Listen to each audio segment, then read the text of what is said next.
They love to lie to us about the Underground Railroad. But let's be clear, it was criminal. It was dangerous. And black people risked everything to run it. Meet Samuel Burris, a free black man from Delaware, but he didn't just use his freedom to get comfortable. He used it to smuggle enslaved people out, over and over again.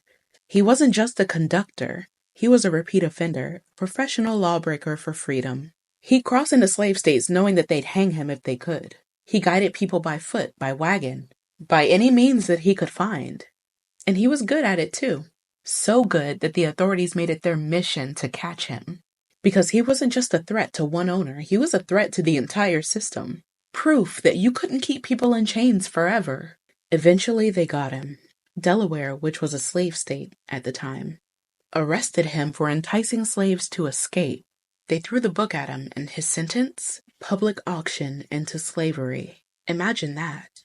A free black man, born free, sold as punishment for helping others be free. They paraded him onto the block in Dover, announced his crimes to the crowd, made a show of it to scare anyone else thinking about helping runaways. But here's the part they don't want you to know. A Pennsylvania abolitionist named Isaac Flint stepped into that crowd pretending to be a slave trader. He bid on Samuel Burris, and he won, and then quietly turned around and set him free. Samuel didn't go home and retire. He didn't keep his head down. He moved to Philadelphia and went right back to helping people escape.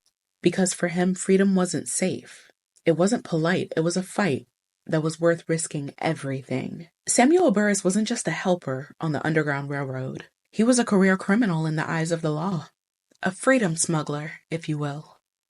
A man who looked in the system built on chains in the face and said, "I will break your law every time."